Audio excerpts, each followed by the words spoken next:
akeh lho. Ayo. Coba kaya ngapa Mbak Apri Mbak Mimin diaturi munggah panggung kene ya men melu ndongake Mas Muslik lawan Mbak Warni. Diringi perahu layar no, perahu layar. Monggo cok, perahu layar kagem Mbak Apri lan Mbak Mimin dados.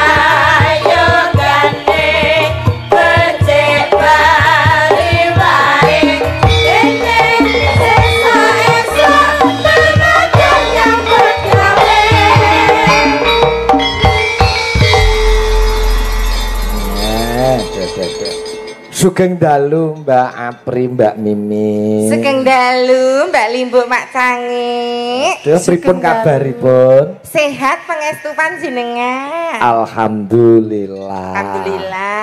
Menika sowan wonten dalipun Pak Jasman dalih Bu Pasini. Pak Jasman bakul duren to nggih? Nggih leres. Kalih bakul cengkeh. Nggih. Luar biasa lah di durene. Agak rong musim no. Oh, rong musim. Iki agak musume wong di anak kok nak. Lah kok kowe ora meteng-meteng? Aku kan ijek pengen meniti karir. Lah. Engko prai sangang sasi urung masa nifas, urung liyane, urung nyusoni, urung nek bapakne kok gregeli ya njuk mimik barang rak yang meniti karir apa meniti gamelan kok. Meniti karir. Menika panjenenganipun Bapak Jasman menika ndhawaken Mas Muslik dalah Mbak Suwarni. Nggih, kula dongaaken Mas Muslik kalian Mbak Suwarni. Mugi dados keluarga ingkang ayem tentrem bagya mulya. Amin. Enggal pinaringan kekancingan tresna wujud putra. Putra, anak ya nak. Anak. Anak nek metu lanang dadi wong lanang tenan. Sejati lanang sing iso dadi lanang tenan, sing iso paring tuwuh ngono lho. Nek metu wedok ya muga-muga dadi wong wedok sing tenan. Wedok sing fertil, subur, sing tenanan ya. Aja kaya kowe. Kok kowe kene. Tak betot. Ya ora kena no. Ada pepatah mengatakan tak kenal maka tak sayang penonton. Sering mirsani jenengan bingung, endi to sing Mbak Apri, endi to sing Mbak Mimi. Perkenalan menika. Nggih, leres. Nggih. Derek tepang Angladiwano, Bapak Ibu sedaya para rawuh ingkang wonten dalu punika, kula paring nami Dek Princess Aprilia Sucipta Susuki. Dawa men asma kinarya japa. Nggih. Napa enten tegese? Wonten. Tegesipun napa? Princess menika widodari. Nggih. Aprilia menika wong wedok sing paling ayu, dhewe laire wulan April. April sing ngeden ket November, Desember, Januari, Februari, Maret. Lek ngeden 7 sasi. Lah ngetokke bayi bajang kok. Ngedan. Lajeng Sucipta. Sucipta. Menika susune lancip mergo ganjilan boto. Ingkang setunggal Suzuki. Napa niku? Jarine susu jebul kaos kaki. Menika dalemipun pundi, Mbak? Kula saking Klaten. Klaten. Inji. Wah, inji. Inji. Nah, lali. Sijine kae. Kula saputipun keparengaken. Hasu monggo. Sunganten mawon kok hasu ngoten mawon. Nggih. Paring asma sinten, Jeng? Gandeng Piyai Celuak menika piyai kang budaya lan agamis nggih. Bismillahirrahmanirrahim. Assalamualaikum warahmatullahi wabarakatuh. Waalaikumsalam. Waalaikumsalam warahmatullahi wabarakatuh. Wariah ya iki. Adat ketimuran menika kudah dipun ugemi. Leres. Injih piyai kathah mastani kula. Tetunggul ing waranggana mustikaning kenyotus tusing pesinden kusumeneng ayu mimin saputri ratu angga inggih pringganing Tias Ari Gustanti Agni Pratista Arka Dewi Kuswardono. Juara tekan terakhir Dono ngelokor. Anu napas. Menika nggih wonten artine tegese. Wonten wertinipun. Menapa menika? Kusumane ngayu wis ngarani nek kuwi duwong cepete-cepete udu gereh-gereh udu angka ikut udu mung kroco-kroco ning menika mempunyai nilai unggul yang luar biasa tesih traing nata rembesing madu. Wih, darah biru. Ije mboten wong pidak penjaraan dadi nek sindajilan karo kuliraliro menika kastanipun benten, Mbak. Traing nata rembesing madu. Nggih. Kok sawangane dadi traing nata rembesing peceren ya. Kowe. Terus Mimin Saputri Ratu Angga Inggih. Tegesipun Angga Inggih menika nek kepercayaan Jawa menika demit kewan sing mapan ana kali. Nggih, kewan sing ana ning kali ning hantu. Oh iya iya. Dadi kuwi nyesep wong sing jahat-jahat. dadi Wong sing nyesep wong sing jahat nek sing ngampik ora disesep. mau mula kowe ya kulinane nyesep ya. Hantu kuwi mau lho. Ya termasuk kowe. Terus Agni Pratista Arkadewi Kuswardono. Wardono. Artine Done ra ono. Lah kok kuwi mentulus to, Iki Mbak? kon dikersake sekendang jaipong ki lho ngiyip lho lah. Bojone ayu ning kan diane bojone dines terus.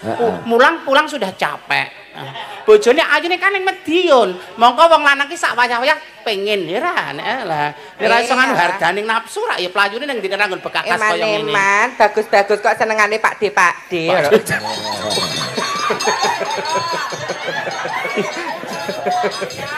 Oh alah. Ini nek keluar rada sakit hati lho. Perkara napa? Ten parkiran sisih mriko. Nggih. Kula nuwun badhe nderek ringgitan. Anu metuk anu to, metuk mbuh bojone to ngono ki. Kok metuk mbuh. Kula bintang tamu do ora percaya kula tesih sarungang. Oh iya. Delah kowe kagungan kersa langsung Mbak Mimin nggih. Nggih ya Allah piyane. Alus siji aku ya.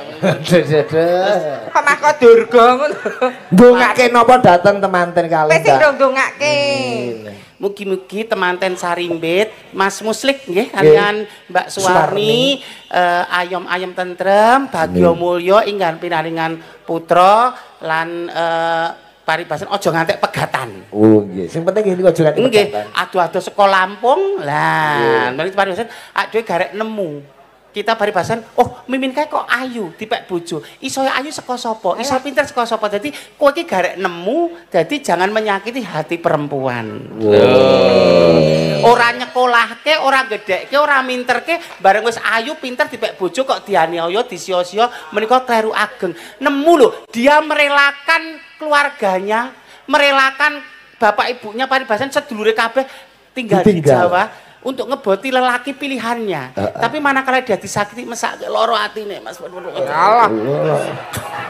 Ngapa kok terus kaya ngono ki? Foto yuyu aku dadi ana wong lanang getak karo wong wedok aku ra trimo sesama wanita. Padha-padha kaumku aku tidak rela. Kaummu telek kok lho. Satu tetes air mata dari istrimu 1000 dosa kanggone wong lanang. Termasuk kowe. Ya ora, aku kan Iki Pak Jasman ki ya wicaksana lho. Gandeng menika mantune saka Lampung. Lampung ki rak kondang gajah. Bintang tamune ya digolekke sing kaya gajah. Lah duwe telale. Kok cendek. Nah aku duwe telale kok kutil. Wong edan. Alah. Ya ndongake manten ta jas tersembur-sembur tutur iki wis dadi bojo le. Bojo. Ah, iki manten kekalih ki pun dados garwa. Tembung sanesipun bojo. Perdekno BOJO. Berawal dari pandangan mata, perkenalan lalu saling jatuh cinta. Ana sing dikenal lewat Facebook, ana sing dikenalke kancane, ana sing teman kerja, ana sing kenal lewat Twitter, ana sing kenal lewat aplikasi ijo, pamane ya pamugur pamane. Kowe jenenge ajeng Puspa. Terus B. Berawal dari pandangan mata perkenalan selalu jatuh cinta. Orang tua, agama, negara harus merestui. Mergo pengestune wong tuwa menika dados ridhanipun Allah Subhanahu wa taala. Agama sing ateges aja nerak angger-angger agama. Negara mempunyai kekuatan hukum untuk putra turune besok. Senajan to nyun sewu nggih. Enten sing nikah siri ya boleh. Ini kan putrane tidak mempunyai kekuatan hukum. Nggih to dados untuk menguatkan. Soalnya kan wong wedok engko sing paribasan korban. Nek terjadi apapun anake ra iso nuntut lan sak piturute. Jadikanlah dia pasangan hidupmu sampai akhir hayat, satu untuk selamanya. Ingat, satu untuk selamanya. Meskipun banyak sinden cantik, bintang tamu molek, yang paling cantik adalah istrinya. Banyak sinden cantik, bintang tamu molek, mulak-mulak kena itu, ramolek. Yang paling cantik adalah istrimu. Lho mergo sing kaya sing mbok omongke mau ta, satu tetes air mata dari perempuan, dari wanita, dari istri karena perlakuan suami, 1000 dosa kanggone wong lanang. Ora wedi dosa, iki surga akhirat lho iki medeni. Wong wedok, wong istri ngantek meneteskan air mata mergo kelakuane wong lanang wis dosa. Lah, mula wong lanang aja selingkuh. Tuku wis 100 apik-apik. Nek tuku ra sah dol tinuku ya ora ana tuntutan. Nek golek sing nyelake ngene. Ketelaya ekonomi meteng kan kono ora iso nuntut. Wong edan. Oh, yang terakhir. Oleh karena itu jangan pernah kau sakiti lahir dan batinnya, KDRT, penganiayaan, nyiksa batine, tidak memberi nafkah. Nyon sewu, istri tidak dijak ngomong, istri tidak dijak sharing, semuanya diputuskan sendiri. Kau ya ora prayoga. Rumangsa ora dimanusiakan, rumangsa ora diuwongke. Karena istri kau nur utawa cahaya. Tanpa cahaya seorang istri, rumah tangga bakal gelap gulita. Wong wedok ki ibarate nur. Nek wong lanang tiang jaler. Tiang rumah tangga, tiang jalan. Tiang rumah tangga. Jadi nek tiange bako, terus neng kono enek sinar cahaya sing terang, dadilan padange. Dadi padange. Rumahku adalah istanaku karena di situ adalah kenyamanan. Hotel luwih apik ning nyaman di rumah. Kasur hotel luwih apik ning nyaman di rumah. Betul. Penyanyi luwih cantik ning luwih cantik bojone. Lho itu ya sing kan bener-bener itu lho ngoten lho. Terus wong wedok yang kudu nglenganani bahwa kepala rumah tangga adalah piyai kakung. Wong lanang kuwi kepala rumah tangga. Nek ibarate ki wong lanang ki mengkurep tangan di atas, wong wedok mlumah. Lho elingno, nek wong wedok mlumah ki lanang mengkurep. Memberikan rezeki. Besar kecilnya terberikan rezeki. Aja wong wedok kon golek duit wong lanang otuk ngeslot adu jago mancing. Lah ya. Lah rek ya ngono ta. Lho, jadi berkesinambungan antara suami istri ki bersinergi kudu ana chemistry. Lah nek ra ngoten sekeca to nggih. Ora ana daret ta. Mbok digodho wong ayu ora bakal kengguh karena istrinya paling cantik, digodho-bondo dunya ora bakal kengguh karena kita dicukupkan karo Gusti Allah. Ter ibadah sing paling panjang kira menikah to. Menikah, nek salat paling 10 menit. Poso dari fajar sampai matahari tenggelam. Nek menikah bisa 40 tahun, 50 tahun seumur hidup. Loh, mosok seumur hidup arep tersiksa batinnya. Sakit. Tetembangan Mbak Aprimawan. Tetembangan. Di Aprimawan nggih sing nyanyi kula kan ten iki nggih cantik-cantik. Walah lah. Nggih. Sindene penyanyi menika sing Jiro Lupatmo 6 tu menika cantik sedaya. 9 menika cantik 1 2 3 4 5 6 7. Menika kan mbok kula. Menika guru kula. Bu Yuyun guru sampean. Nggih, Jiro Lupatmo 6 7. Menika cantik sedaya. Cantik. Ning kamera aurane kok kaya negatif. Apa sesuk jatuh tempo, apa bar padu karo bojone, colong jangan dibawa yang profesional Mbak kalau di panggung nggih. Auranya negatif semua ya. Nggih. Nek aurane sampean kula kira ayu ning nyenengke. Kula ngakoni kulit kula skisut ning menyenangkan karena banyak orang cantik disawang membosankan. Bojone nyawang cebleh tanggane lho. Ayu ning kulate buket kok wong ising. Mimin kae ora ayu ya, tapi kok sabar ya.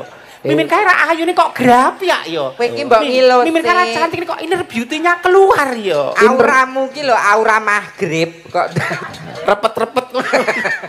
Inner beauty, inner itu dari dalam itu cantik. Mula Mbak Mimin tuh cantiknya kalau di dalam rumah. Jelek. Kalau keluar rumah sudah jelek. Karena yang memandang suami pasangannya. Nek mung di alam nang jaba ayu banget nek imane ra kuat miyur lho Mas dadi begenggek. Oh iya. Ning nek yang mbak istriku paling cantik. Wong liya ora nganggep cantik ora masalah. Nek kowe bengi iki ket ayu kok, Lek. Cantik banget. Ning sayange siji jenggotmu iki lho teng jeringe. Mau bar luwih tak kerok lho. Tekan kenan goleki garukane ora ketemu aku. Kok tukul neh. Nggih. Ah kaya Gus. Ya, sembah nom niku kanca-kanca cakraning Rakje. Bravo. Gak yogane nom-nom kabeh, aku suka. Lah ya ampun. Yogane tuwek-tuwek ngono ku malah ngantuk, senep. Mbah Pitaya kok dadi nom ta iki? Yalah. Iki berarti nek ngenteni Mbah Pitaya kudu gelem diambung. Asik. Ya berarti aku manggile Dedek Pipit. Nggih. Iki kae sing Ya ora Dedek Pipit, Ayah Oyo. Nggih.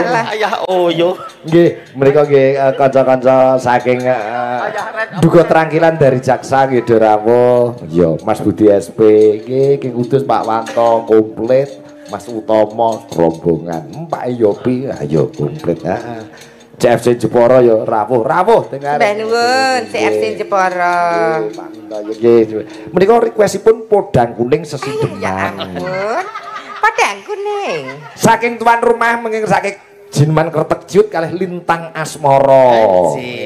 Menika dipun pinangani podang kuning langkurmin dipun bawani Mbak Apri. Nggih wani pamundutan saking Pak Jasmen. Nggih. Pak Jasman. Lah macane Inggris kok man dadi main. Jasmen. Ha nggih. Larasipun Ayah Pitaya. Lho ya. Ayah Didi, Ayang, ora undang Ayang.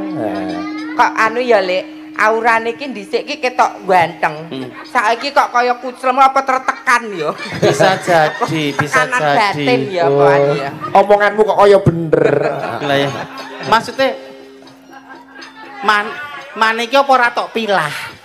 Wong banyak yang aduhai kok ngene kok ya suka tante. Rekae milah sing ayu nek mah geblondrok to.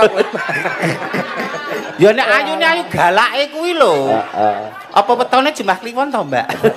Nggih. Nanonane. Natyan wujuh temong peksi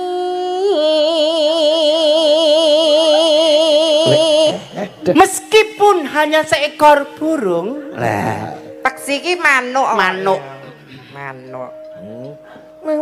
Heke witelineng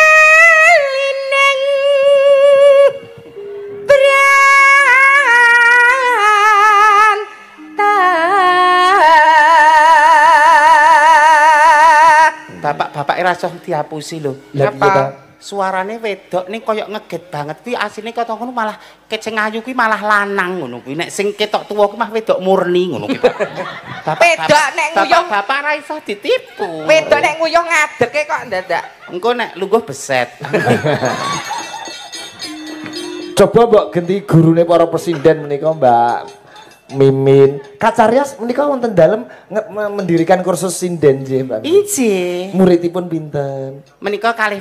Kula batesi kersanipun profesional. Oh, injih. Ora mung mburu duit bayar sing bayar akeh terus jan mboten. Saya cuma 12 biar fokus. Oh, biar Soalnya mentes ya. Mboten pengen muluk barang. 12 sing 11 kentir. Garek siji sing Senengane kok. siji wis tuwik kae. Basan wis tuwik kok nderek belajar sinden nggih. Kok tuwek kok lagi latihan kok wayah payu mati aku. April. Jan motan kena kinira kaya aku mumbule wis usia 40 tahun ke atas. Lho Gusti Allah lho, kun fayakun aja ngira kowe. Oh iya. Yo. Kok ketoke nek sing CLB karo Cakraningrat ya, Lek? Sapa ta? Sing ngiter ki lho. Iya. Menika Pak Ito. Wajah lama bersemi kembali. Ra tega kok ya kemantil-kantil. Heeh. Mangga Bu Mimin. Ayo busuk. Kok busuk apa? Lah jenenge niki rak Sukimin. Teng KTP jenenge Sukimin. Lho kowe apa nduk lila apa masuk Bu Ayo Bulil. Ayo Bu Id, Bu Ida. Nah aku ya kok apa? Busuk no. Ya ora kok busuk iki batang iki. Bu Kiki. Oh aduh. Apik ya. Sukimin dene Bu Kiki. Kiki right. Apa nek darani wong luar negeri Bu Kim Min Syu. Iya. Sukimin iki lho. Lah nek Mbak Apri KTP-ne sinten Mbak Mimin? Panut Wibisono. Sok cantik. Cantik wis nyelekke wong pirang-pirang kok padake. Sebut kowe ono sing kecilik kok. Sebutkan kulo Cakraningrat berapa jas antara yoga dan kalau nggak salah 4 ya. Kalau yoga nggak ada. Ayo tutup. Kalau sopir ada.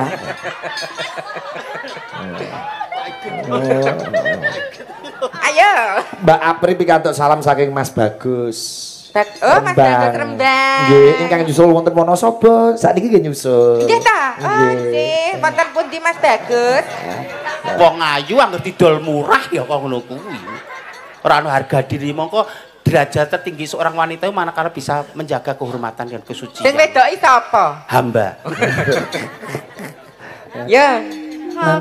Nanu. Halos manis. Waduh, guru sinden ngene. Hati. Wah. Lho Mbak Ima, suarane kok tuwek men. Iki jenenge wis menep, Mbak, wis menep. Wis mungkurke babagan kadonyan, is nengenke babagan ning kanane besok. Dadi aku ning kene kudu tak nggo niati silaturahmi.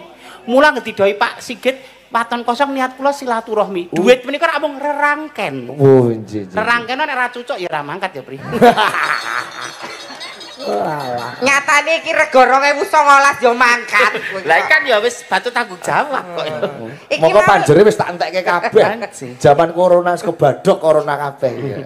Apri, aku tak anu wis pisah karo kowe ya Lek Mimin lah ngopo aku melu dadi kawan sinden patene nggone Cakraningrat ngopo men dijak umroh. Dijake mangkat lah tekonmu jek bosok karo umroh iki ya malah guru piknik niat ora ibadah.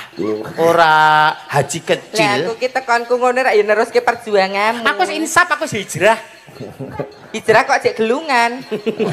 Kan iki dikon Pak Sigit dipaksa Pak Sigit. Walah iya.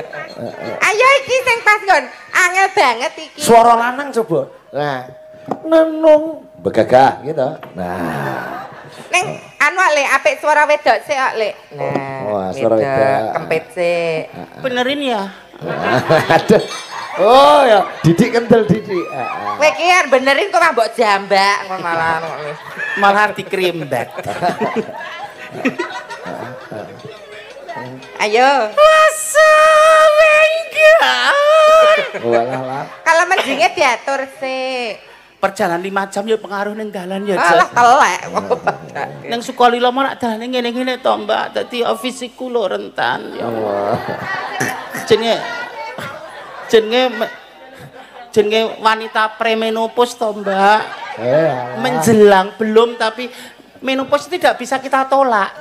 Tapi gimana menopause dengan kondisi kita tetap stabil, konsisten, tidak merenung, padahal tidak merasa tidak berguna, tapi harus berdaya guna dan berhasil guna. Menjelang mampus niku lho. Menopause, mampus. Menopause menjelang mampus. Wis ora garap sari, wis ora datang bulan iki lho, Jos, maksudnya kok mampus. Datang tahun. Masa wenggan.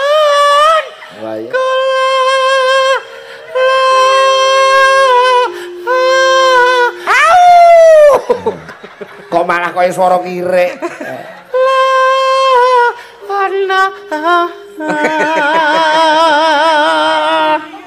Lah iya. Ngono kok ya dadi guru sinden ya Mbak Apri. Lah nggih ta wong muridé do keblondro kok.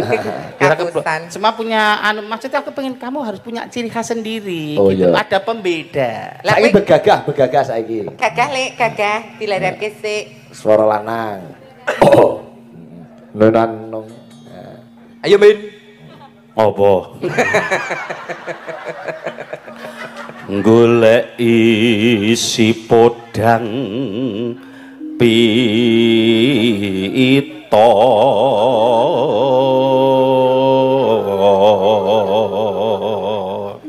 kowe lanang rasa sok cantik tak bedheke Lah aku wedok ki Bisa suara wedok bareng tau Mbak Apri ya. sok cantik yo Iba. Lanang ra cocok cantik. Mendarani wedok. Kaget tenan aku. Menye-menye. Ya sing begagake ya Mbak Mimin no. Begagah piye? Nah, ini sing kira-kira ngewo iki singkirkan. Empas. Aja ngindek tadi iki lho. Iki aurat. Lah anu ekor mripate iki lho nyawang terus. Lah sing kleru ya bocahmu kok. Oh melet-melet. Lah grapyak kok ramah tamah. Bocah ramah tamah kok ngawe-awe kok karepe Depi ora ndek mata. Melet-melet kaya ula. Nening. Lenang, Lek. Lenang no. Bismillahirrahmanirrahim. Nah. Iki. Medeni Iba bung kok kurang kok ngono to, Lek? kabeh iki karena Allah bisa karena kalah biasa. Piye resepe mau? Secara perjalanan karirnya juga sudah lama saya toh. Piye? Gitu. Hebo, hebo, hebo bunga ing atiku.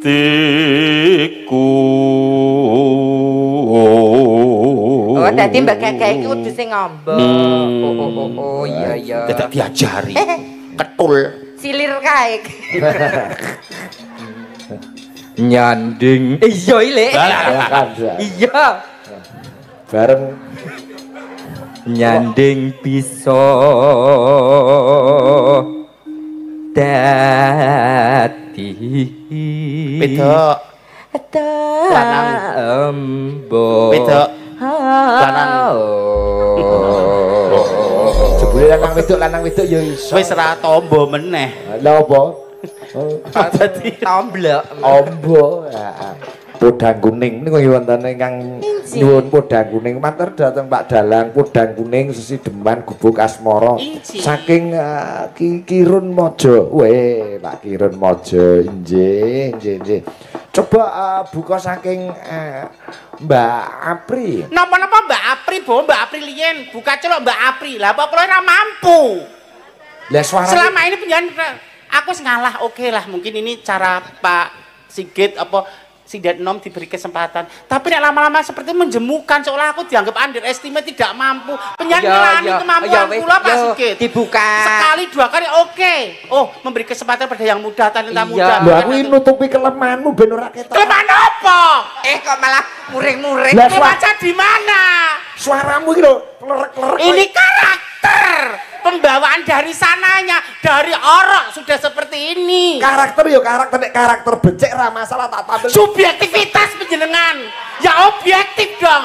Mergo rasane karo karakter suaraku terus dipitat, ora dienggo, ora ditoke juara. Padahal secara talenta, secara teknik unggul. Pak Igit ki ya bangetan to kok.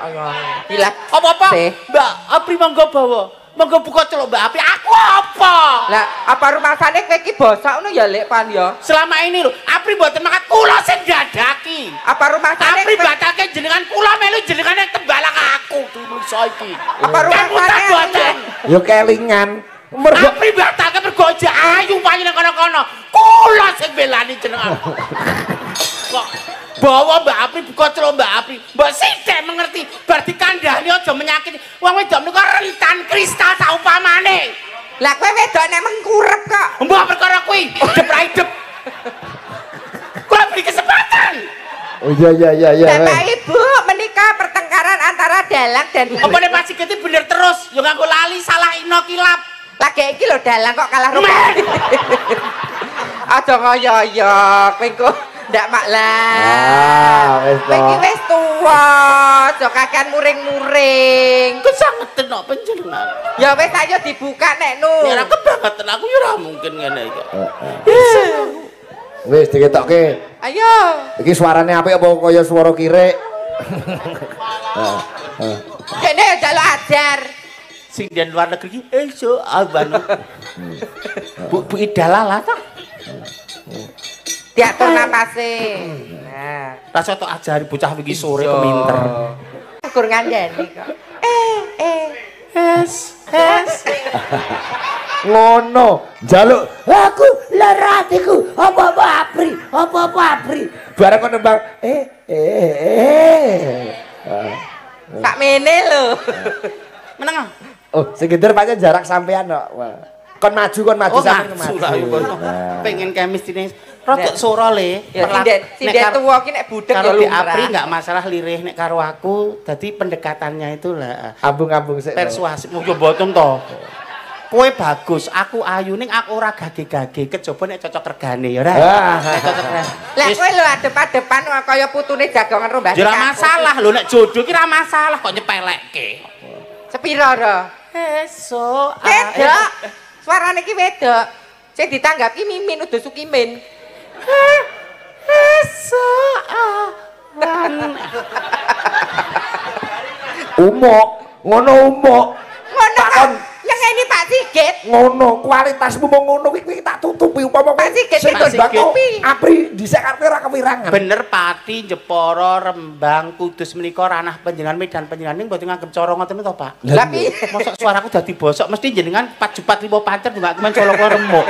Kok mau mangkat ya apik banget. Mau kok ngomah suaramu apik? Becik elok mumpuni bakoh. Bareng tekan kene kowe nuduh aku nyantet ngono piye? Kula ra nuduh ning nyatane sing mriki ra panjenengan ta sing nguasai wilayah Pantura menika, seni tradisi. Apa aku nunjuk penyanipun Bu Yuyun ra mungkin. Bu Yuyun ki mungkurke babakan ngoten. Kek mau kok ngomah suaramu apik. Becik elok mumpuni bakoh. Lah kek mau kok ngomah ki ora nyanyi. Lah ngopo? Nyuwarani tanggamu. Oh, beda to. Beda. Kowe sik nang ngono no. Gene ya. Gini kok. Ngono senengane. Soale wis baca kegelan karo Pak Sigit mau lho dadi. Kegelan kok kewirangan. Alah. Isinan. Ayo Mbak Pri. Nggih Pak Igit. Ya gogomina aja ya. Nah, iki woi stratenane angel tenan. Alah. Munggah yo tegedabruk. Kesanipun suku kula mboten ketinggal saking mriko ngaten lho. Oh, iya. Iso awan ning omah wis ora krasan. Keluyuran kang goleki sing tak sayang.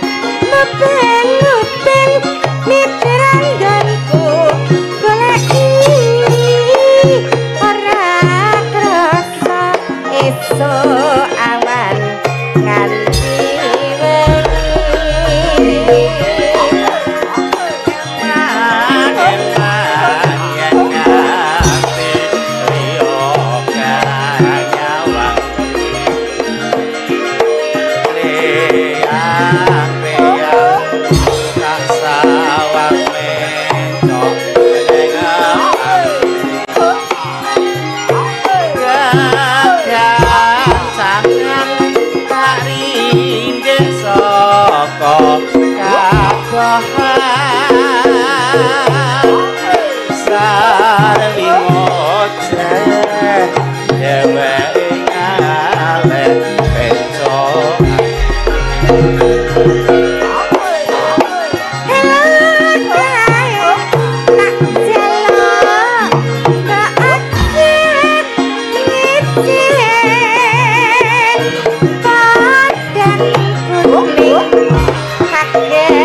dhisik ayo lek men semangat yo iba bunga yen lakon yanding wirane ora bakal atiku dadi wali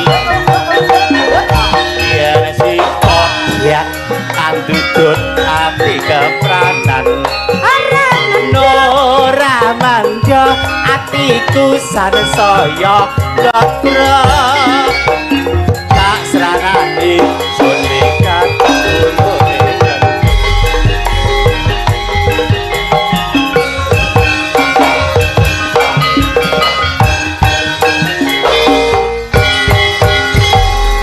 wah luar biasa bar joget tok ngunjukke susu nglumpuk kok terus melengkar nglumpuk dadi siji kayak sing banci tuwek ngelak kayak ngombe sik dedek dehidrasi waduh wong ngelak nu hidrasi minum dulu haus mentolo napuk gorokannya kering oh alemane mbok dilogok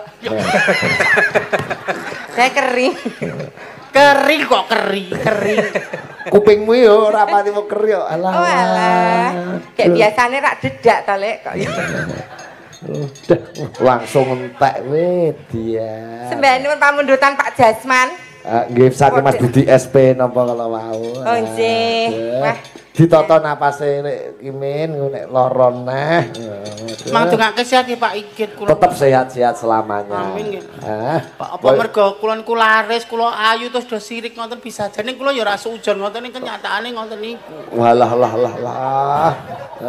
tisu apa tisu gurmuni tisu no lambil tisu wingi klari tisu magic sing tak gawa malah raiku iki gedibel iki piye to kok jane wong lali kok jane wong mripatu wae lah ya beda to kulinane anduke mbok wis tanduk kok dadak nganggo tisu kleru nggone pakne cah-cah kok tak ngene kok gedibel aku munggah kene alah manja waduh dhuwur gelungan wah kebayaan jaritan ning sikile kok meletek-meletek niki berarti wong wedok ora mung ngatung karo wong lanang gelem ceceker oh niki wong wedok ngatung ngentekke bonjol wong lanang blangkrah apa wong wedok sing saged meletek nggih ming sikile tok kok niki liyane mboten saged nggih mboten saged alah niki wau Mas Muslik nggih niki ugi request lagu Lintang Asmara napa nggih ning mbok menawi kepareng mbok menawi Mas Muslik kersa kalian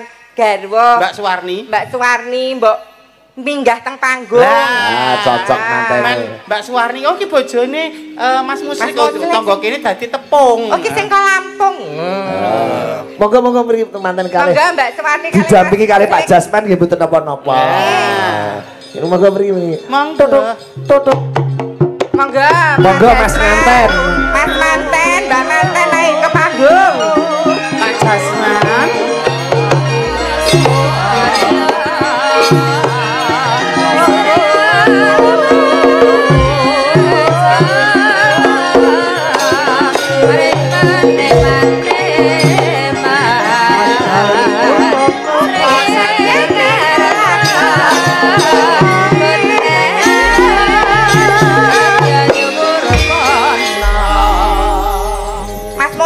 ya wis ning kamar no kok ranu ki. Ketake pun lagi ngitung buohan. Oh. Ra kersa ya ora apa-apa Mas. Mboten kersa Mas Muslik. Wis foto karo dhewe kok ces mayuan. Lah menika wonten wingking legane karo ya ini isin. Isin. Kok lambe gantangan to Mas? Jajar wong ayu-ayu kok isin to Mas? Wong ayu buntet teng apa? Buntet ya iso kok Mas. Iso nyambut gawe. Lah iya, iso serawung. Serawung lho piye to? Piye kok kleru? Coba saiki presiden sing saka Blitar kuwi Mbak Yosi. Mbak Yosi, neng nong padang bulan basisir padang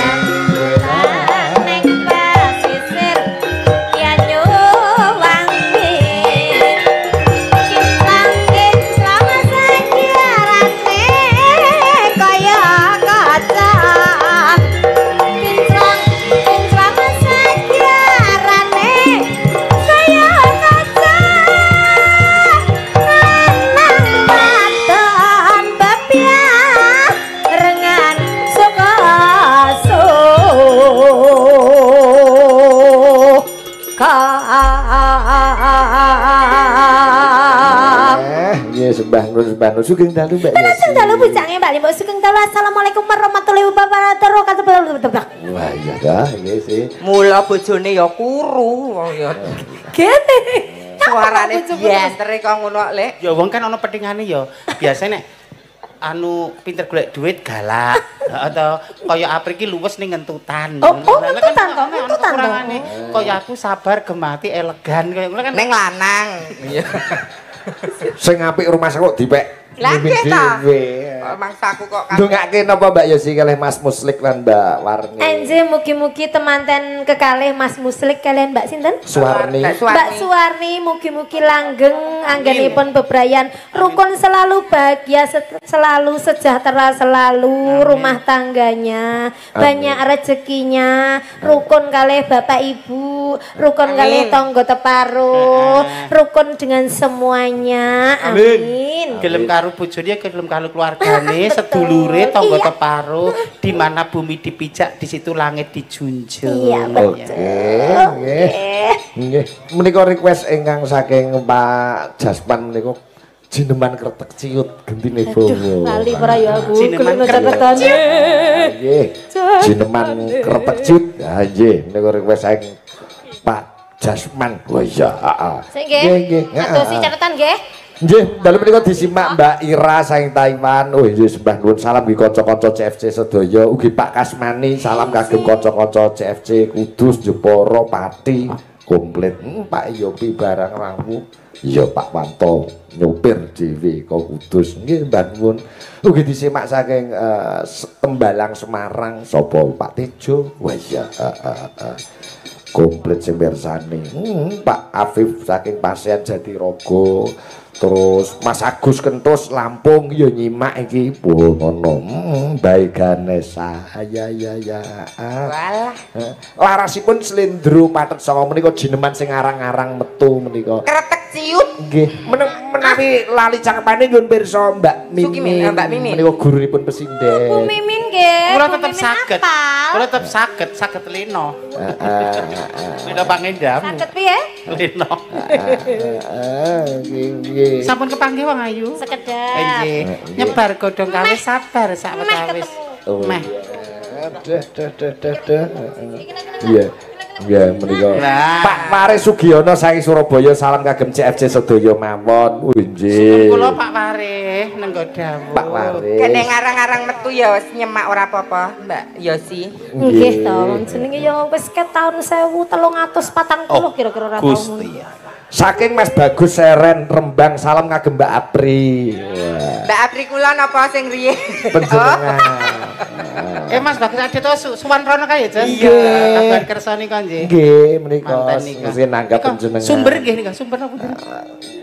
Seren. Seren. Nggih, menika request ngajak sesideman ora nganggo ngajak Gus, gur sesideman lagu kok ngajak sesideman. Niku mak comblang kula.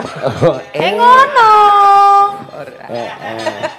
Iki karo sing sapa iki? Ayo, kretek ciut. Apri wis tak tupi rapet-rapet kono buka dhewe wis salahke aku. Aku rapet wis dipet lho. Engko nek balik padu ya. Kretek ciut. Kretek ciut rada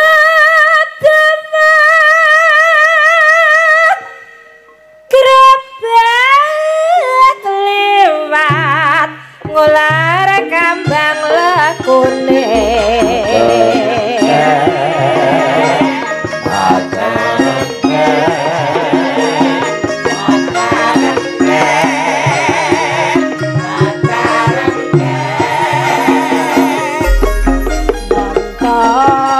Montara padha liwat miringake tutut pip pip pip tutut ngok ngok ngok nggih ngriku kreng kreng bret bret kena mawon ning grobak kula mas ajeng alon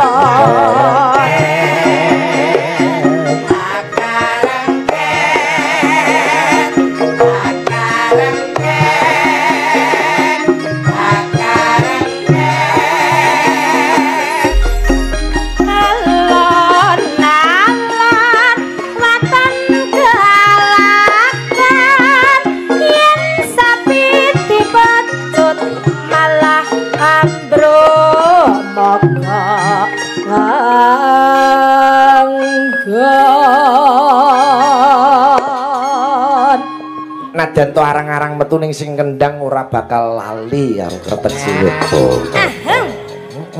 Anu tak mancep niku Pak. Wong pun kadung ngapal. Dadose mancep ing salu. Dasare dosen kok. Gerobake sapine terus dipecot terus ambles ngono ndoprok. Iki kowe sebagai apa lek kok ora nggawa mik dadi stand book wae nya. Aja marah ketok aku. Ini lek rada serak kene lek. Moto tuwa dadi lek ra adoh ngene ira ketok. Alah kene ngakoni. Lo. Saya kan tua hanya usia, lo kan? Lo ya toh? Iya,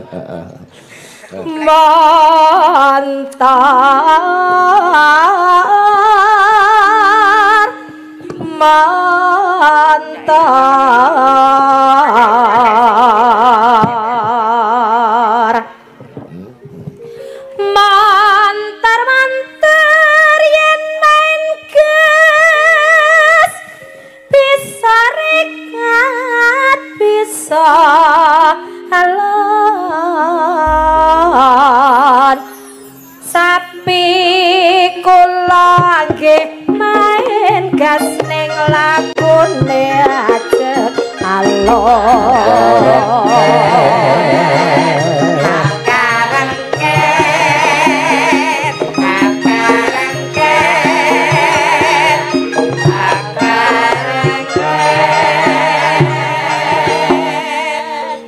sampun matur nuwun. Nggih mengki ampun lega sik no. Derek. Dadi niku menceritakan nganu Mbak Pri Mbak Mimin jenengan kretek situ no kretek ciut. Nggih. Saka Bring dilewati gerobak cikar.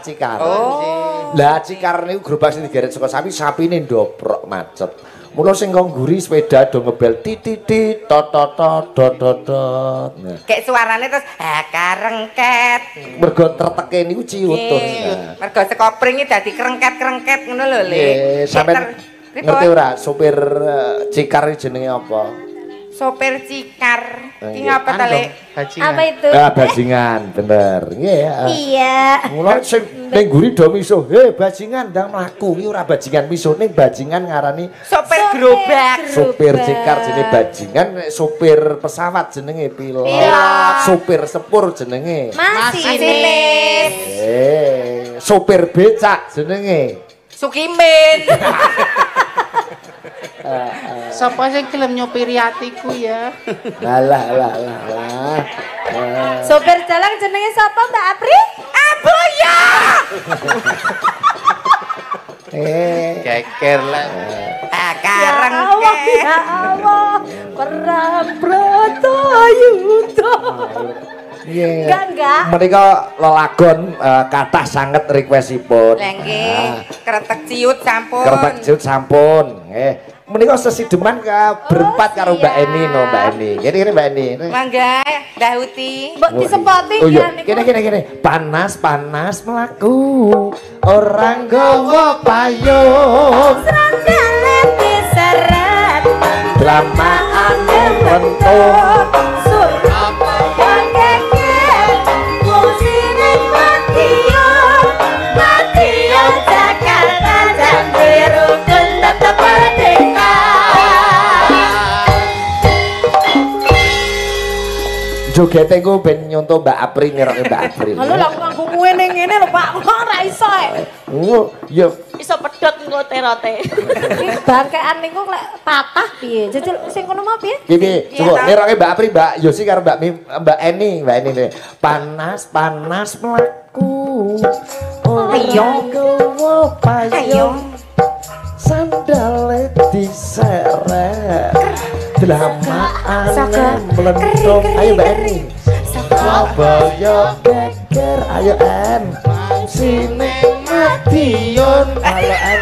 Madiun Jakarta. Janji rukun mesti merdeka. Bu Eni joget mas suarane kaya kretek mau ya. Lah piye? Karengket. Lah ora diwaline kok.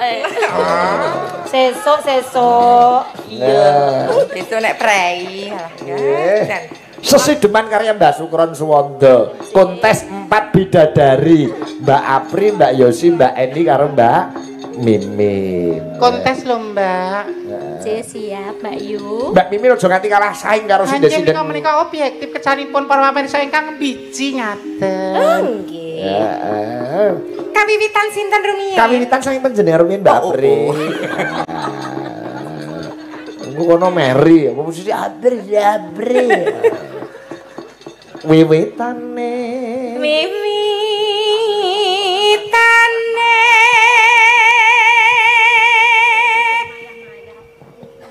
Handerek sang peke Oper Mbak Yosi.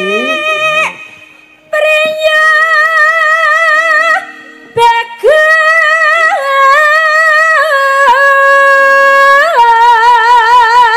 bagus kang olah budaya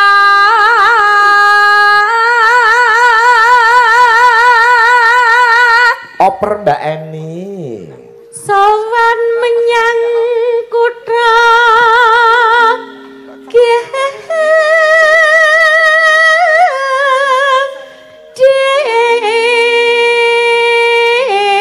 Oper Mbak Apri. bendera tres kayung ya Mbak Yosi.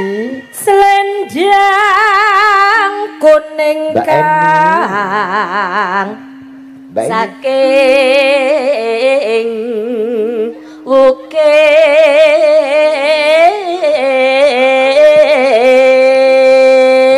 Mbak Apri. suara kurang pramana Mbak Yosi. ning wasis ngungrum hangungrum Stop. Pak Sigit. ndara tiasulis tia pijer Pak Sigit iku lho kok membuang mutiara demi batu kali lho. Mutiara kenapa tidak ditampilkan demi 3 batu kali ini? Sing mutiara sing di. Mutiara lho cuma diliwati terus demi batu kali. Menghancurkan kredibilitas seorang mutiara. mutiara ning nggon letongan ya padha ae Yang letong ke mutiara.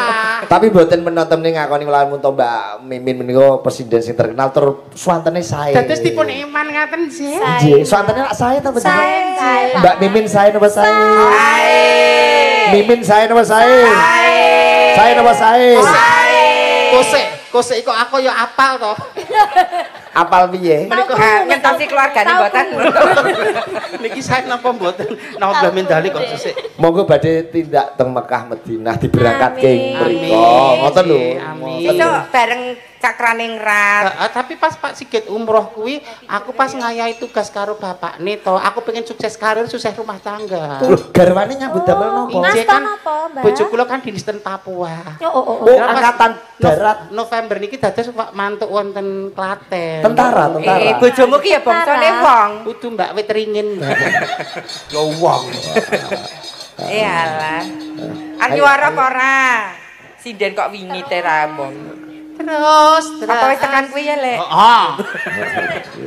ketake urung Tak pateni lho. tangan ke alit kowe ki nek dikandane do ngeyel tuwekan ngeyel Baci tuwek nesuhan. ngeyel Ini cara membentengi diri men ra diremehke coro-coro. Oh iya. bola bali bandeng Semua orang apa? banci gendeng Semua orang punya treatment sendiri untuk membentengi dirinya. Oh ya. kulinan treatment Bisa kerja kan anu sepai lho, Ces. Iya, kulino mijet. Terus Apa iki ceritanya awake dhewe? ya kan kita sama Ora mungkin aku bosok ning ora Satu tim. ayo kayak nyuara kok mas padurut tukang son pijer ngin. pijer ngincangake hales. mendak wengi mendak apik elek suaramu Aku mau tak pamerke mau. Men kowe muncul pamormu mumbul ngono. Telek. Mosok dari awal sampai akhir pertunjukan aku tok star ya piye? Oh. Star syndrome. Terus tresno sesideman.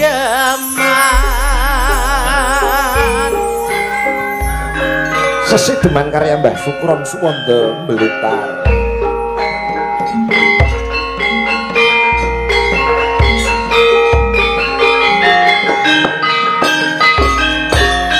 Mbak Yosi luwe becik patenan nimbang papisan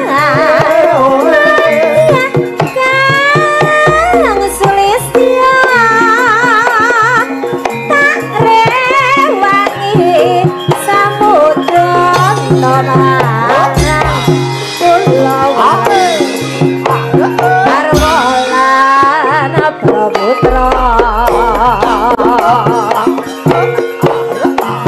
lewat kisahing alismu doasan gandang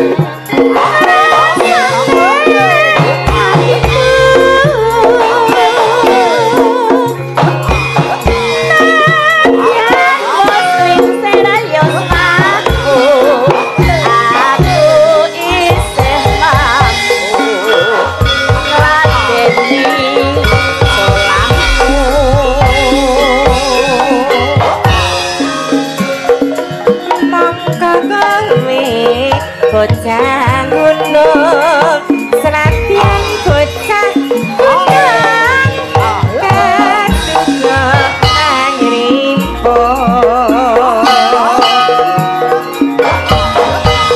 simara aku kok guna kehormatan mamprong rubuh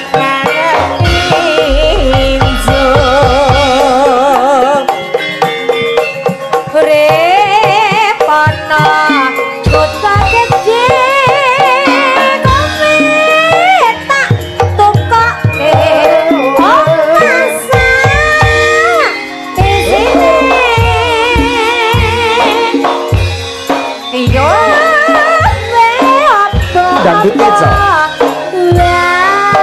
senadyan sesideman jogete manut Mbak Apri.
Matur nuwun sesideman saking Mas Budi SP dari Jaksa nggih mbah nuwun.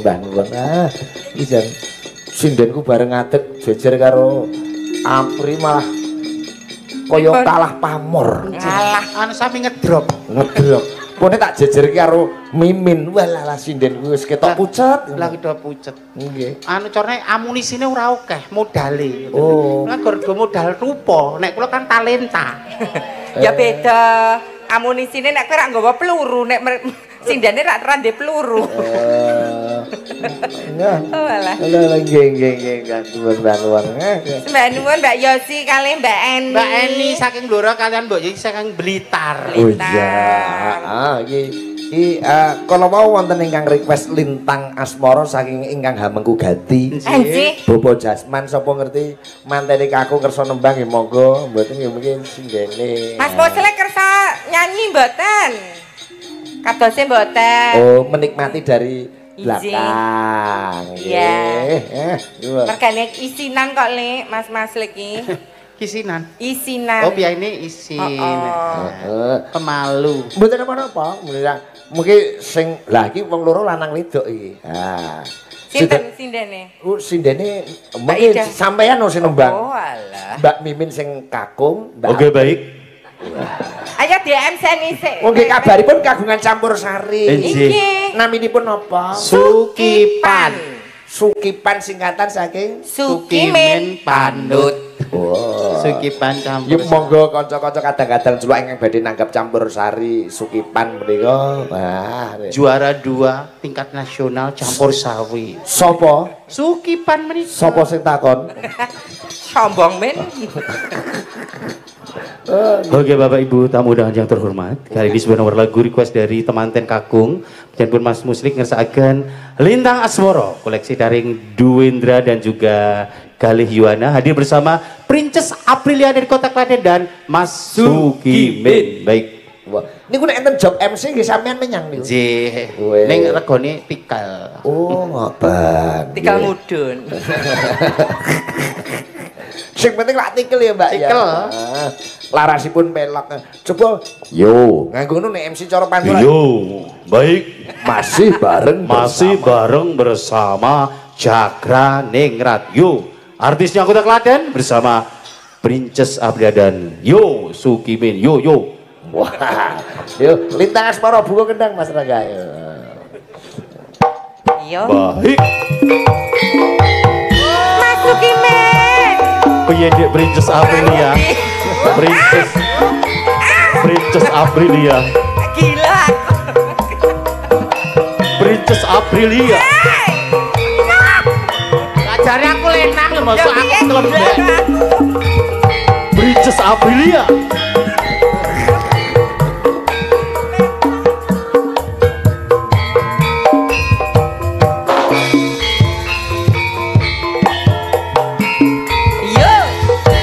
Siang pantoro ratri mung eling manis sing ati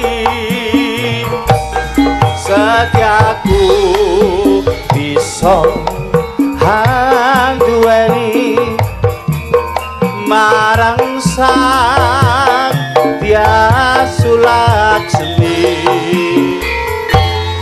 Rasa kangen kang nyelimputi lintang bulan dadi saksi upayane datan belenjani janji sapaya mati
Sago, sago, keri, keri, keri. Sago, sago, keri, keri, keri. Sago, sago, keri, keri, keri. Sago, sago, keri, keri, keri. Sago, sago, ala keri, keri, keri. Sago, ya Sulaksmi. rasa kangen yang liputi bulan jadi saksi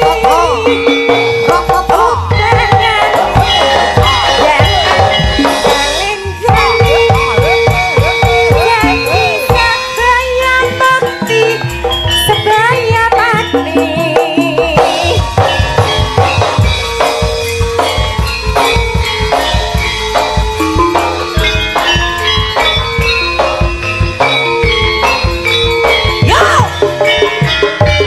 Wong ayu tresna mukinarya tangga susah jroning batenku. Balas antep narasa atimu tresnaku tulus jroning kalbu. Sanadyan ngaru bayu sagara rasaku ra bakal seno. Senadyan nyawa onsat sakaraga wis tresna ra bisa dipisahno. Wis tresno ora bisa dipisahno.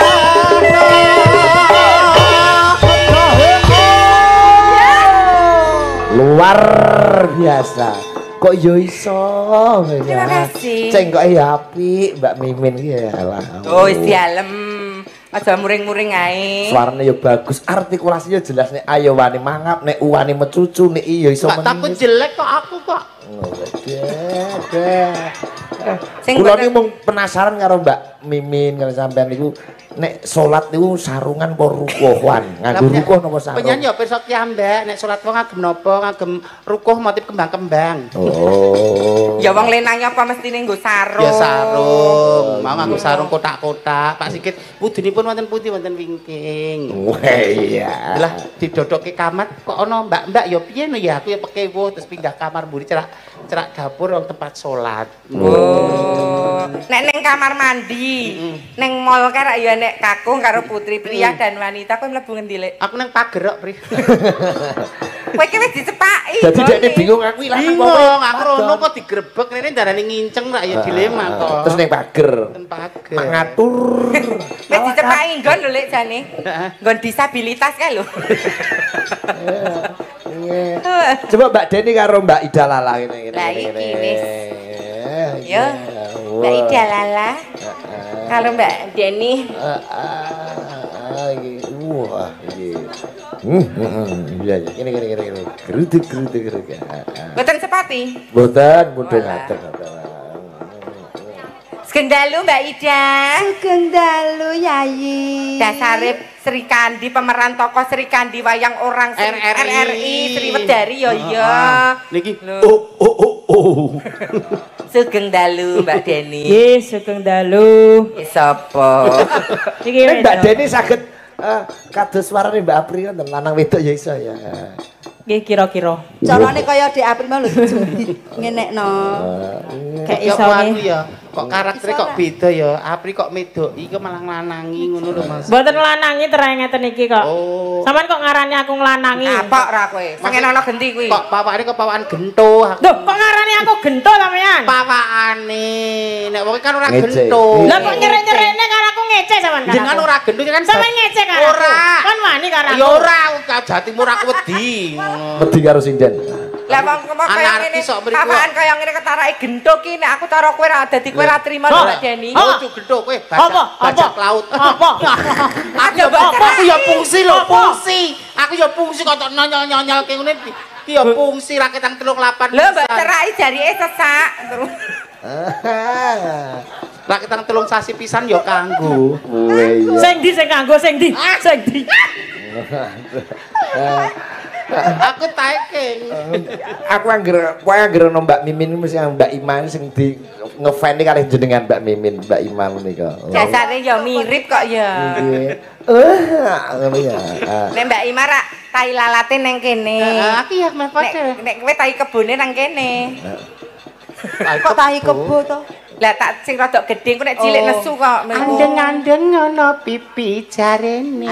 Manise yen diusapi. Ora no, andeng-andeng ana pipi ki manise yen ditapuki. Kita nganu Mbak Mimin sebenarnya ada masalah apa kalian berdua? Kita kok Mbak Apri nek karo sampean kok sentimen. Kula ya gedeg jane karo wong siji kuwi. Jadi kalau boleh memilih mending aku milih Lila apa Melani. Nyapa gak milih aku? Boleh memilih. Kok gak milih aku nyapa? Terak Deni lho ora milih Deni. Aku wis tertindas lho. Aku lho ketok brangasane ngasine lemah lembut. Weh. Nek Apri ketok ayu kayak sing kaya ngono. Gento to. Kuwi Apri niku nggih. Wong wedok kok sedina udut entek 3 bungkus nek wong wedok model apa? Lah sampean ora ya ora udut. Kula mboten ses kok. Wong wedok ki ya pancen udut ta Le. Ya bukan sing rada nalisir kok mawa mengkorok. Apane sing mengkorok? Awakku mengkorok merinding. Mereka wonten request lagon Puspita Nolo. Mbak Ida kali Mbak Deni. Nggih, leras. Nggih. Dedek boleh duduk dulu boleh enggak? Boleh. Arep jengking karepmu. Wah, menika ingkang salam kagem Mbak Melani. Oh, fansnya Mbak Melani. Melani punya fans sekarang. Iya, saking Mas Paijo fans club. Melani fans club ya. Iya. Melanisius. Swing dalu Pak Sikit saking Kendari derek nyimak. Oh, jebul tinemu niki. Oh, nggih Mas Suryo. Ayo ya dialang ya pengendang. Nggih. Saking Mbak Adi Sadimin. Oh, ngrambi ngawi derek nyimak. Coba Mbak Ida iki yo MC aja kalah karo nek Mbak Mimin ku guru MC apa ngono guru. Disiarkan sendiri, dinyanyikan sendiri lagunya Puspita Nolo. Ayo. Selamat malam untuk para tamu undangan yang berbahagia malam hari ini. Berjumpa dengan Cakraningrat Campur Sari. Saya Ida Lala akan bersama dengan rekan saya yang luar biasa, Denny Denko. Satu persembahan lagu Puspita Nolo. Yo.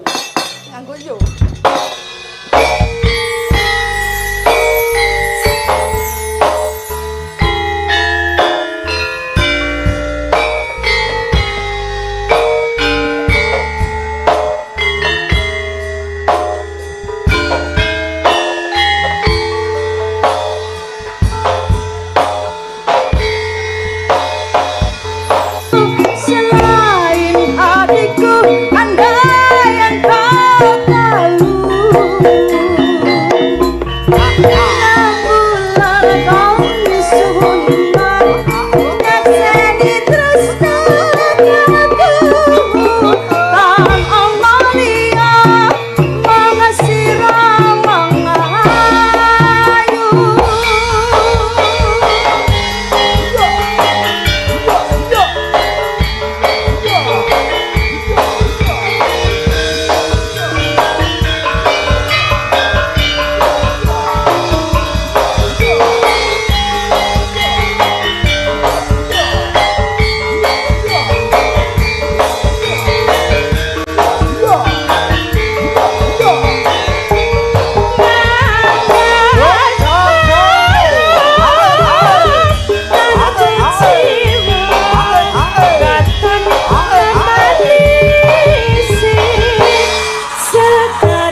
makasih Mbak Apri Mbak Mimin mengke perkara guyon sambungin goro-goro Mbak Apri. Mbacutke lakon nok cawis saji mundak nampa duka saka penemben ayo tak derekke Mak.